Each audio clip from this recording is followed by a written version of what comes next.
Yesterday, while the woman was at work, I needed to use the washroom as people often do. I left the door open because it was just me and the pets at home. As soon as I whipped it out and started to let loose the forbidden juice, the cat comes sprinting into the bathroom and jumps onto the lid of the toilet. I tried to stop the stream in time, and I wouldn't have to if he didn't slip forward. When he slipped, he panicked, I guess, and looked right up at me. I pissed right on his cute little dumb face. Do I tell her, or do I just keep it our little secret? I obviously gave him a face bath after. Just needed to get that off my chest.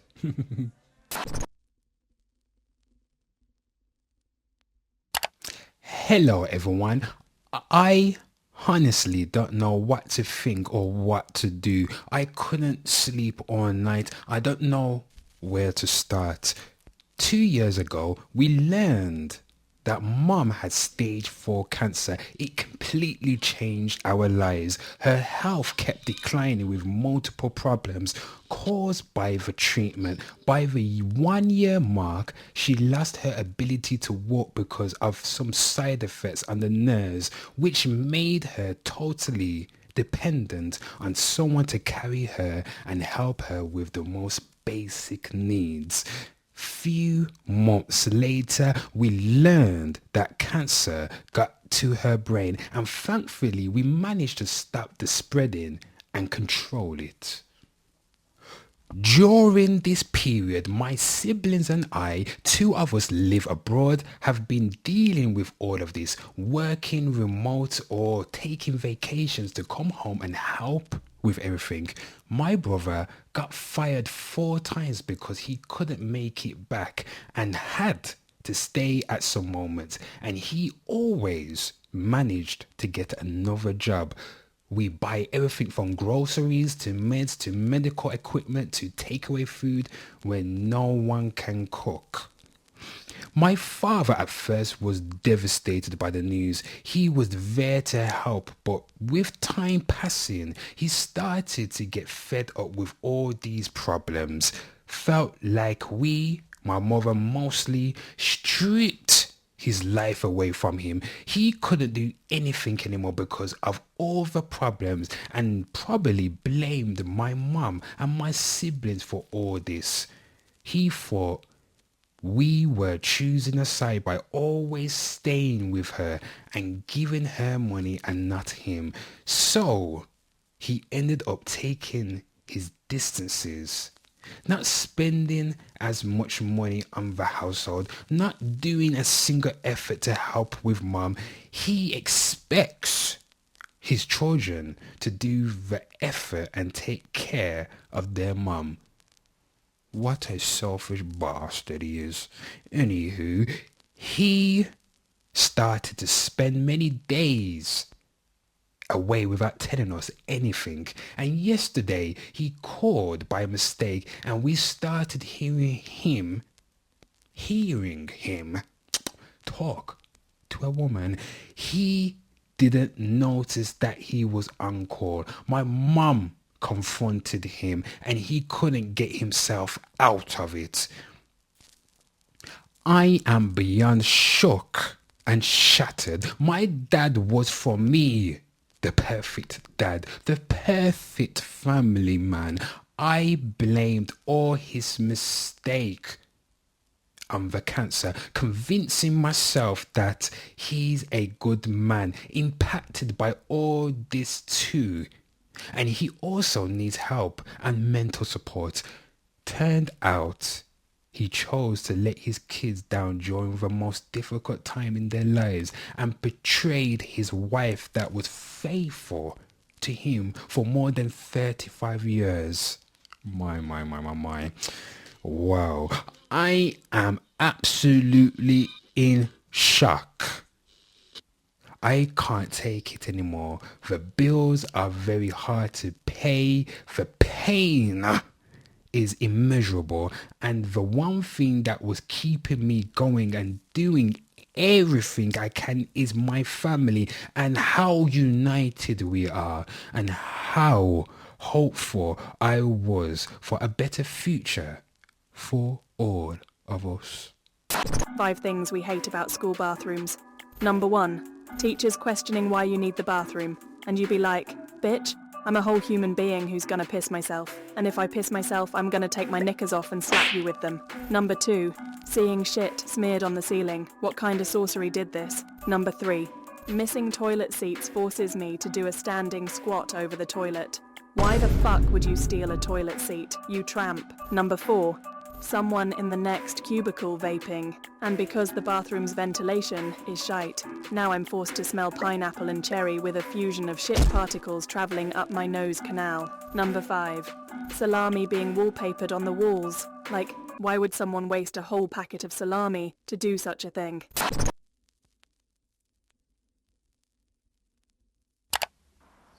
Hey everyone, I want to share something really personal and tough. I'm a 41-year-old virgin male, and it's been a long and painful struggle. I've faced rejection from many women over the years, and it's not just been a few rejections, it's been a lot. I even tried to pay sex workers, but they all rejected me too. Blimey.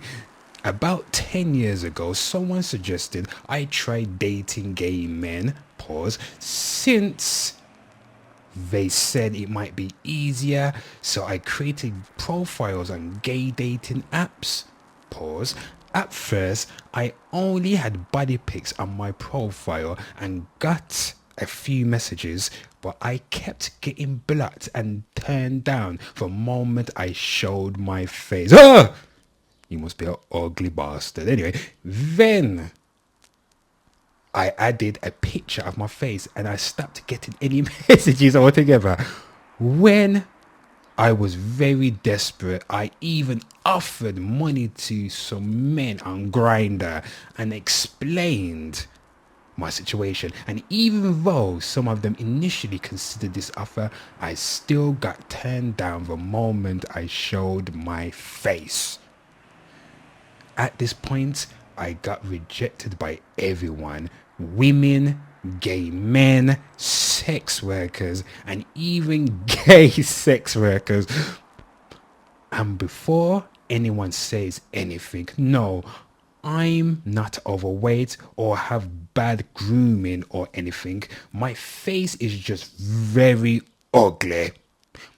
I'm not deformed, but my features look very uncanny, and there's nothing attractive about my face at all.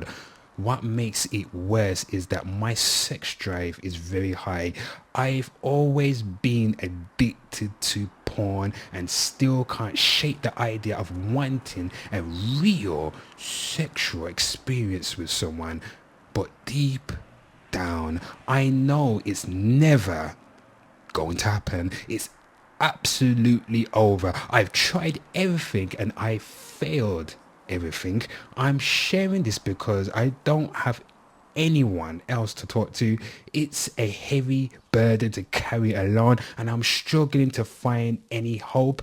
If anyone has advice or just wants to share their thoughts, I really appreciate it. Thanks for listening. If a sex worker who sells pussy for a living refuses to sell you her snatch, your face must be beyond diabolical.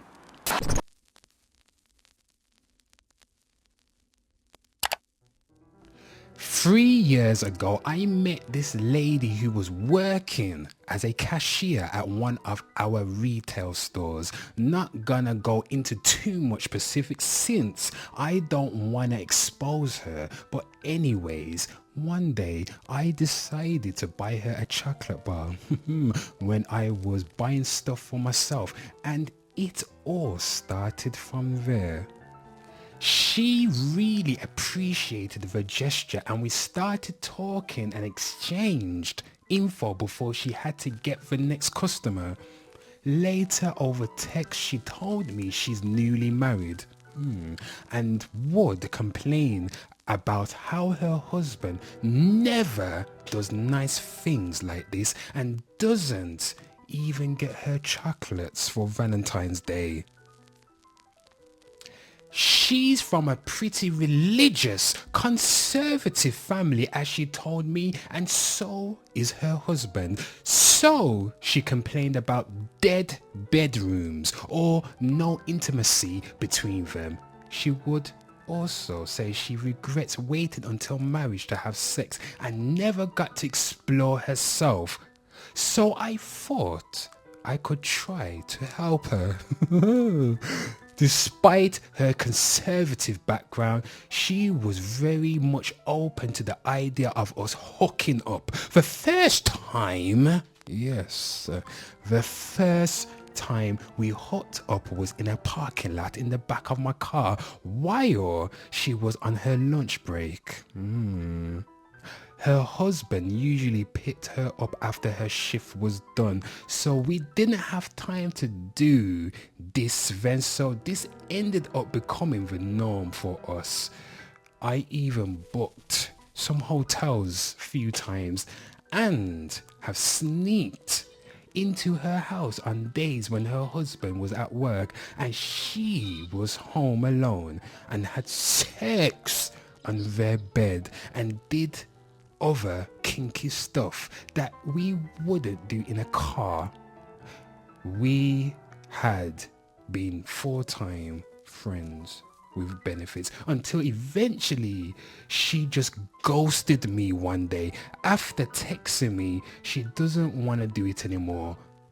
I also noticed she quit working as a cashier at the retail store too. Now fast forward 3 years later, I got a new job at an IT company and I began working alongside a senior developer. He was quite friendly and one day even showed me a picture of his wife and their son, who was around 2 years old or something. I realized from the picture that's the same woman I used to hook up with, and then I came to realize she probably ghosted me because she had become pregnant. Some days I do feel sorry for doing this behind my co-worker's back, as he seemed like a good guy, family-oriented man. I don't think I can ever expose our secret to him, as that can ruin lives of him, his wife and the child. I do feel regret about it from time to time, since I could have been the better person and not approached a married woman. But I wasn't thinking with the head above at that point. For those wondering, no, it's not my kid. Me and this girl are completely different race, as opposed to her and her husband, who are the same race. The kid doesn't look mixed at all. Imagine that you're pulling up to your beloved wife's workplace on a regular, thinking she's done her part-time shift. Unbeknownst to you, she got her married cheeks bust down for a Cadbury's chocolate bar.